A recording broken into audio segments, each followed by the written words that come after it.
Assalamualaikum warahmatullahi wabarakatuh.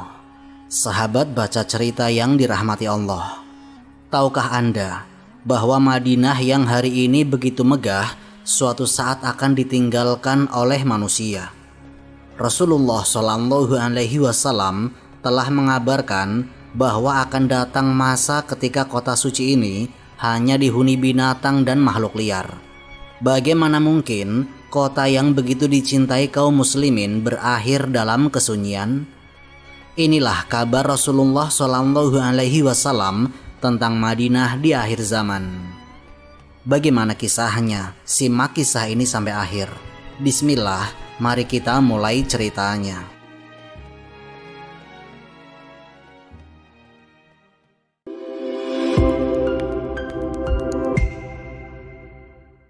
Benteng Gaib Malaikat.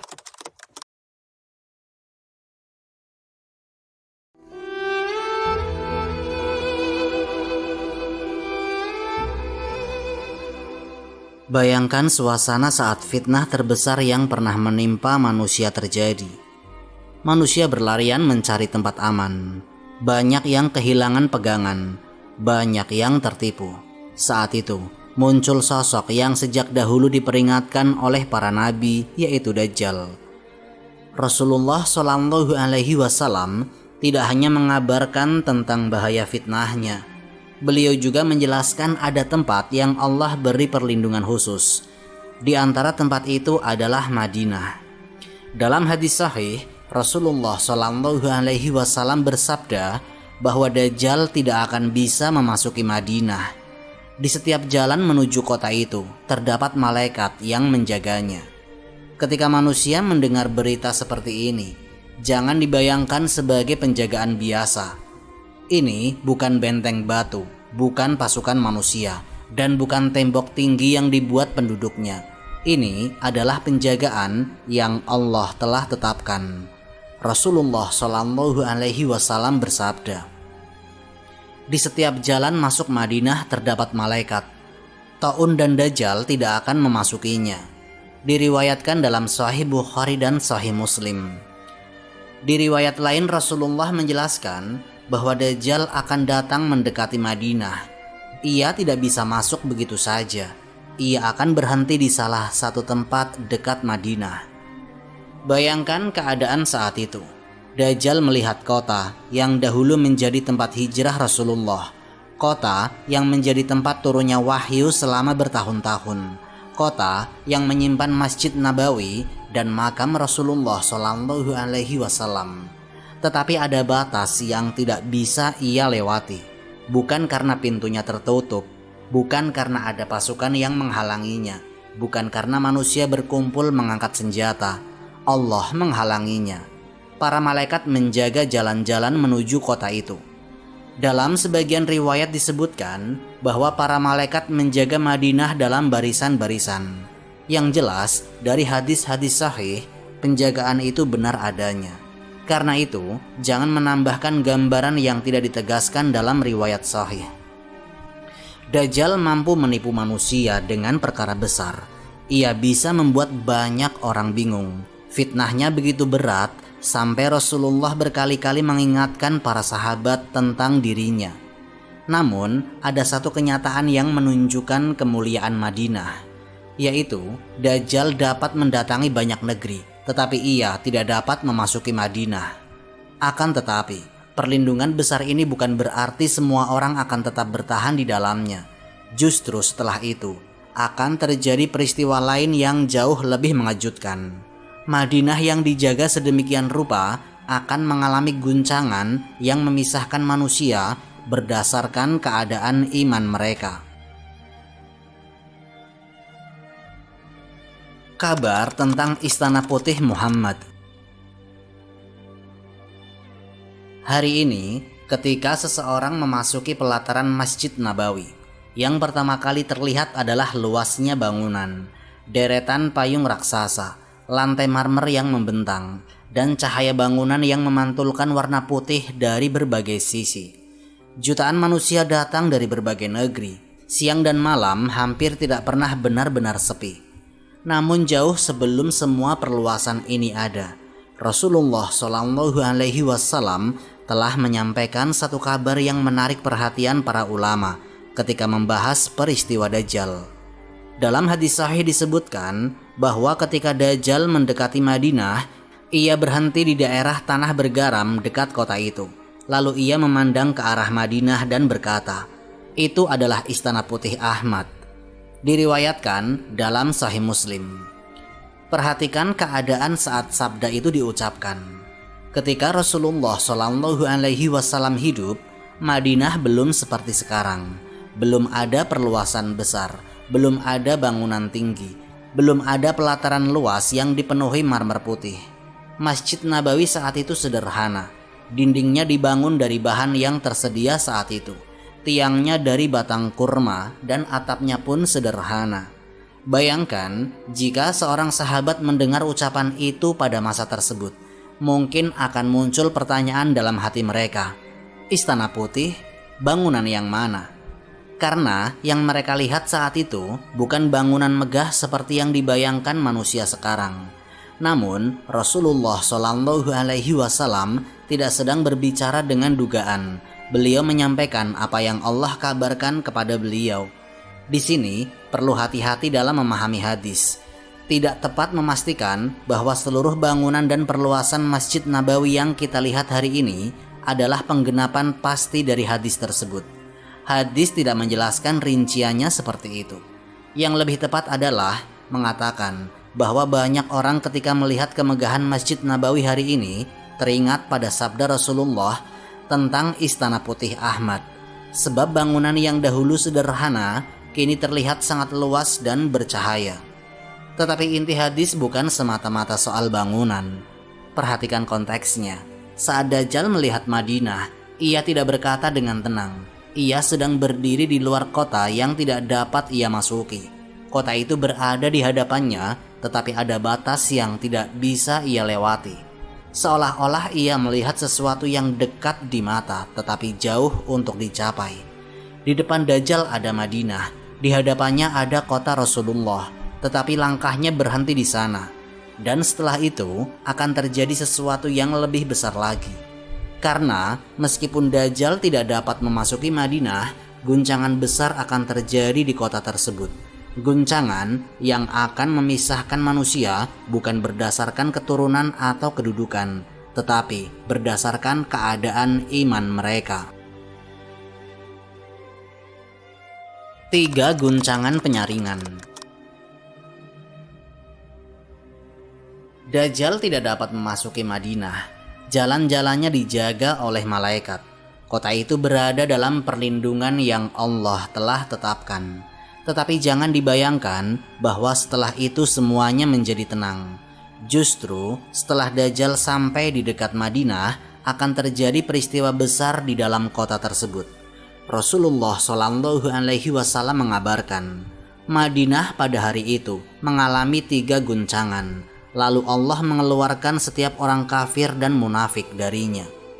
Diriwayatkan dalam Sahih Al-Bukhari dan Sahih Muslim. Bayangkan keadaan saat itu. Manusia sebelumnya mendengar tentang Dajjal, berita tentang fitnahnya menyebar kemana-mana, ketakutan sudah ada di hati manusia. Lalu tiba-tiba Madinah diguncang. 1 guncangan, kemudian yang kedua, lalu yang ketiga. Rasulullah Shallallahu Alaihi Wasallam tidak menjelaskan kepada kita seperti apa bentuk guncangan itu secara rinci, sehingga kita tidak perlu menambahkan gambaran yang tidak disebutkan dalam riwayat. Yang jelas itu adalah peristiwa besar yang Allah jadikan sebagai sebab keluarnya orang-orang tertentu dari Madinah. Di saat itu tampak sesuatu yang selama ini tersembunyi di dalam hati manusia. Ada orang yang selama ini hidup bersama kaum muslimin, sholat bersama mereka, tinggal bersama mereka, bahkan mungkin terlihat seperti bagian dari mereka. Tetapi ketika fitnah besar datang dan ujian menjadi berat, keadaan hati mulai terlihat. Yang selama ini disembunyikan tidak lagi bisa terus ditutupi. Mereka mulai berkata dalam diri mereka, mengapa harus bertahan? Mengapa tetap tinggal di sini? Keluar lebih aman. Lalu mereka pergi. Di sini perlu dipahami dengan benar. Hadis tidak berarti bahwa setiap orang yang keluar dari Madinah pada waktu itu otomatis munafik. Yang Rasulullah Shallallahu Alaihi Wasallam kabarkan adalah bahwa Allah mengeluarkan orang kafir dan munafik dari Madinah melalui peristiwa tersebut. Karena itu para ulama menjelaskan bahwa Madinah memiliki sifat khusus sebagai penyaring. Rasulullah Shallallahu Alaihi Wasallam juga pernah bersabda, sesungguhnya Madinah membersihkan manusia sebagaimana alat peniup api membersihkan kotoran besi. Diriwayatkan dalam Sahih Bukhari dan Sahih Muslim. Besi dimasukkan ke dalam api. Saat panasnya meningkat, bagian yang kotor mulai terpisah. Yang tersisa adalah bagian yang lebih murni. Begitu pula Madinah pada masa itu. Bukan membersihkan pakaian, bukan membersihkan bangunan, tetapi Allah menjadikannya sebab tampaknya keadaan manusia. Dan setelah penyaringan besar itu selesai, waktu terus berjalan. Akan datang masa berikutnya yang lebih mengejutkan lagi. Kota yang dicintai kaum muslimin perlahan akan menuju sebuah keadaan yang dahulu sulit dibayangkan manusia. Kesunyian terakhir. Fitnah Dajjal telah berlalu. Masa-masa yang sangat berat bagi manusia telah berakhir. Allah Subhanahu wa Ta'ala menolong hamba-hambanya. Dan berbagai peristiwa besar akhir zaman terus berjalan sebagaimana yang telah dikabarkan oleh Rasulullah. Waktu terus bergerak, generasi berganti dengan generasi berikutnya.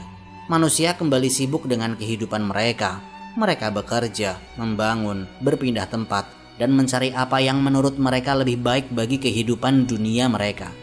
Lalu datang masa yang Rasulullah Shallallahu Alaihi Wasallam kabarkan jauh sebelumnya. Madinah yang dahulu dipenuhi manusia perlahan mulai ditinggalkan. Bukan karena kota itu kehilangan kemuliaannya, bukan karena kedudukannya berkurang di sisi Allah, tetapi manusia mulai melihat tempat lain lebih menguntungkan bagi kehidupan mereka. Rasulullah Shallallahu Alaihi Wasallam bersabda, mereka meninggalkan Madinah, padahal Madinah lebih baik bagi mereka jika mereka mengetahui. Diriwayatkan dalam Sahih Al-Bukhari dan Sahih Muslim. Bayangkan keadaan itu. Hari ini jalan-jalan Madinah dipenuhi manusia dari berbagai bangsa. Masjid Nabawi hampir tidak pernah sepi. Siang dan malam ada orang yang sholat, berdoa, membaca Al-Quran, dan mengucapkan salam kepada Rasulullah. Tetapi akan datang masa yang berbeda. Mulanya mungkin satu keluarga pergi, kemudian yang lain menyusul. Lalu semakin banyak manusia memilih tempat lain. Mereka berkata, di sana kehidupan lebih mudah, di sana lebih banyak peluang, di sana lebih nyaman. Mereka pergi sedikit demi sedikit, sampai akhirnya Madinah tidak lagi seperti yang manusia kenal. Rasulullah Shallallahu Alaihi Wasallam juga telah mengabarkan, Madinah akan ditinggalkan dalam keadaan baik sebagaimana keadaannya, lalu tidak ada yang mendatanginya kecuali binatang buas dan burung. Diriwayatkan dalam Sahih Muslim. Perhatikan satu hal penting. Rasulullah Shallallahu Alaihi Wasallam tidak mengatakan Madinah menjadi buruk. Beliau tidak mengatakan kemuliaannya hilang. Beliau tidak mengatakan keberkahannya dicabut. Justru beliau mengatakan Madinah ditinggalkan dalam keadaan baik. Artinya, yang berubah bukan kemuliaan Madinah, yang berubah adalah manusianya. Manusia selalu bergerak mengikuti kehidupan dunia. Mereka datang dan pergi. Mereka membangun lalu meninggalkan. Mereka mengira sesuatu akan bertahan lama. Padahal semua yang ada di dunia memiliki akhirnya. Tetapi Madinah tetap Madinah. Kota hijrah Rasulullah Shallallahu Alaihi Wasallam. Kota yang dicintai beliau. Kota yang dahulu menjadi tempat turunnya wahyu. Dan ketika manusia telah pergi, sejarahnya tidak ikut pergi. Karena setelah semua peristiwa besar itu, yang tersisa bukan hanya bangunan atau jalan-jalan kota, tetapi pelajaran besar bagi manusia, bahwa dunia berubah, manusia berubah, tetapi kebenaran yang dibawa Rasulullah Shallallahu Alaihi Wasallam tetap tidak berubah. Pelajaran dari Madinah. Dari awal sampai akhir, kita melihat sesuatu yang menarik tentang Madinah. Kota ini bukan sekedar tempat yang memiliki bangunan besar, sejarah panjang, atau jutaan pengunjung setiap tahun. Rasulullah Shallallahu Alaihi Wasallam tidak mengajarkan umatnya mencintai Madinah hanya karena kotanya indah atau karena banyak manusia datang ke sana. Ada sesuatu yang lebih besar. Ketika fitnah Dajjal muncul, Madinah dijaga malaikat. Ketika ujian datang, Madinah menjadi penyaring manusia. Ketika zaman terus berubah, Madinah tetap memiliki kemuliaan meskipun manusia akhirnya meninggalkannya. Seolah-olah ada pelajaran yang terus berulang dalam semua peristiwa itu. Yang diuji bukan kota, yang diuji adalah manusia. Bangunan dapat berubah, jalan-jalan dapat berubah, keadaan zaman dapat berubah, tetapi iman tetap menjadi pembeda. Rasulullah Shallallahu Alaihi Wasallam juga menunjukkan kecintaan beliau kepada Madinah.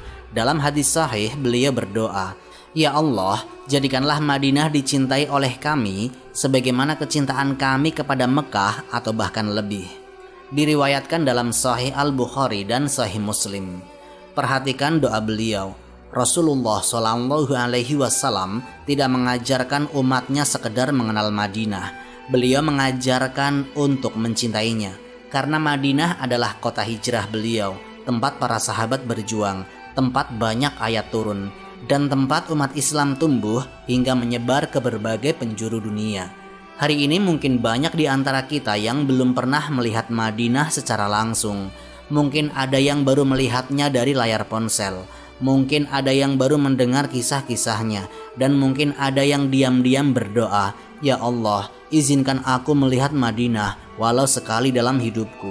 Semoga Allah menanamkan kecintaan kepada Madinah dalam hati kita, memberikan kepada kita iman yang teguh ketika fitnah datang, dan mengumpulkan kita bersama Rasulullah Shallallahu Alaihi Wasallam di akhirat. Amin, amin ya rabbal alamin. Demikianlah kisah dari kami. Wallahu a'lam bishawab. Semoga kisah ini memberikan manfaat dan menjadi pengingat bagi kita semua untuk terus memperbaiki diri serta meningkatkan ketaatan kepada Allah Subhanahu wa Ta'ala. Lebih dan kurangnya mohon dimaafkan. Yang benar datangnya dari Allah Subhanahu wa Ta'ala. Hilaf atau keliru itu datangnya dari saya pribadi sebagai manusia biasa. Sampai jumpa di kisah-kisah inspiratif berikutnya. Akhirul kalam. Wassalamualaikum warahmatullahi wabarakatuh.